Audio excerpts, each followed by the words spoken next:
Kabupaten Flores Timur pecah pada Senin kemarin. Pasca bentrok, polisi mengirim pasukan BRIMOB untuk menjaga keamanan.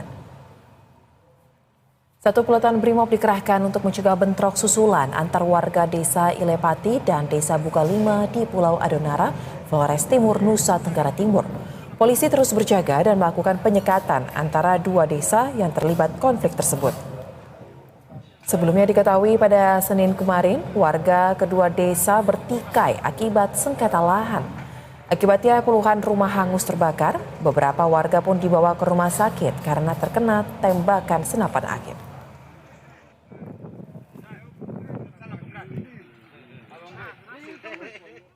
Dan untuk mengetahui lebih jauh terkait dengan kasus yang terjadi di Pulau Adonara, Nusa Tenggara Timur ini, kita sudah terhubung secara virtual dengan Kepala Bagian Operasional Polres Flores Timur AKP Ridwan. Selamat sore Pak Ridwan. Selamat sore Mbak. Baik, mungkin pertama-tama bisa disampaikan dulu kepada kami Pak, bagaimana kondisi terkini di lokasi bentrok saat ini? Baik, terima kasih untuk situasi terakhir di lokasi saat ini. Untuk kedua desa sudah aman terkendali, di mana kami dari Polres Timur sudah mengamankan sejumlah 18 orang yang diduga kuat mengikuti atau terlibat dalam tindak pidana pembakaran dan penembakan warga. Demikian.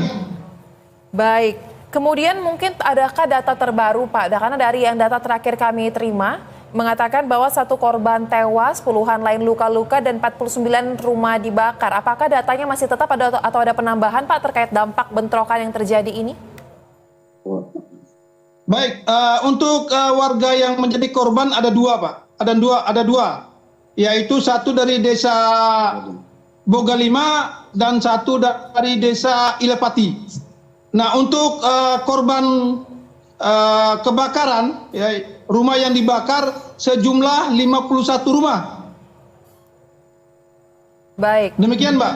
Dua korban yang Anda sebutkan tadi dari dua desa tersebut ini menjadi korban akibat bentrokan dan kondisinya meninggal dunia Pak, berarti? Ya, dua korban yang saya sampaikan tadi adalah korban yang meninggal dunia. Sementara saat ini juga ada di rumah sakit ada 3 orang yang mengalami luka tembak akibat dari tembakan senapan angin. Demikian Mbak. Baik, dua korban yang meninggal dunia ini karena terbakar atau kena tembakan senapan angin juga Pak? Baik Mbak, jadi satu korban yang dari Ilepati itu akibat tertembak dengan senjata angin, di mana dilihat daripada masuknya peluru di badannya korban bagian kanan, itu kami pastikan dan kami identifikasi itu adalah peluru senapan angin. Sedangkan satu korban yang meninggal di lokasi itu akibat rumahnya dibakar dalam kondisi korban itu dalam keadaan sakit dan umurnya sudah tua, umur 80 lebih tahun, sehingga tidak bisa mengamankan diri sehingga ikut terbakar dengan rumah yang bersangkutan. Baik, kemudian untuk memperjelas terkait dengan peristiwa bentrok ini, apakah benar peristiwa bentrokan yang terjadi antar dua warga desa ini karena permasalahan konflik tanah ataupun lahan yang sudah terjadi sejak beberapa tahun yang lalu, Pak? Baik, Pak. Jadi untuk kepastiannya bahwa memang saling mengklaim batas tanah desa, di mana sudah lama kejadian ini dan sudah berkali-kali juga oleh pihak kecamatan dan pihak Polsek dan Koramil melakukan mediasi.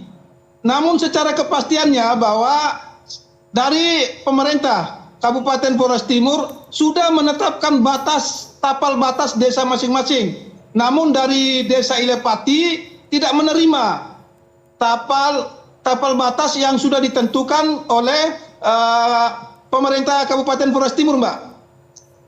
Baik, Berarti masih ada pihak yang tidak terima dengan apa yang sudah ditetapkan oleh pemerintah daerah tersebut ya. Kemudian bagaimana langkah selanjutnya untuk dapat memediasi terkait dengan persoalan ini, Pak? Dari pihak kepolisian apakah sudah ada langkah lebih lanjut?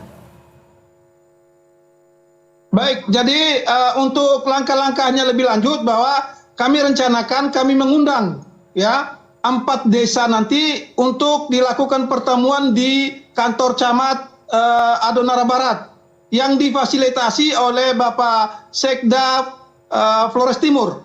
Namun informasi yang kami sampaikan bahwa rencananya hari Kamis itu di jam 10 pagi mengundang juga dengan tokoh-tokoh masyarakat dan tokoh agama sehingga mencari solusi dan mencari paling tidak ada kepastian tentang batas tanah yang sudah lama yang diklaim oleh desa tetangga. Demikian, Mbak. Baik, kemudian tadi di awal Bapak sudah mengatakan sudah ada pemeriksaan dan juga saat ini menahan sejumlah pihak ya Pak. Mungkin bisa disampaikan lagi jumlahnya dan mereka ini dari mana saja dan kedepannya pihak mana lagi mungkin yang akan digali keterangannya terkait dengan peristiwa ini Pak? Baik Mbak, jadi yang kami amankan pertama tadi malam itu berjumlah 14 orang. Ya, dari 14 orang itu kami indikasikan sementara dalam penyelidikan kami bahwa mereka-mereka inilah yang terlibat di dalam pembakaran rumah-rumah warga di desa Bogalima. Namun untuk hari ini juga hasil penyisiran kami di rumah-rumah warga kami menemukan ada senjata tajam, ada tombak dan juga kami mengamankan ya. Ada 4 warga yang kami amankan juga saat ini yang kami bawa ke Polres Timur. Demikian, Mbak. Baik, terakhir Pak, singkat saja sampai dengan kapan mungkin pengamanan akan dilakukan di lokasi bentrokan? Apakah ada waktu tertentu dari pihak Brimob sendiri? Jadi untuk dari pihak Brimob sendiri kami belum bisa pastikan sampai kapan. Yang jelas sampai situasi ini betul-betul aman dan terkendali. Demikian, Mbak. Baik, kami akan nantikan bagaimana penanganan terkait dengan konflik yang terjadi di Pulau Adonara NTT ini dan kami berharap juga situasi panas tersebut tidak terus bereskalasi. Terima kasih Kabak Ops Polres Flores Timur AKP Rituan telah berbagi pandangan bersama kami di Berita Satu Sore. Salam sehat.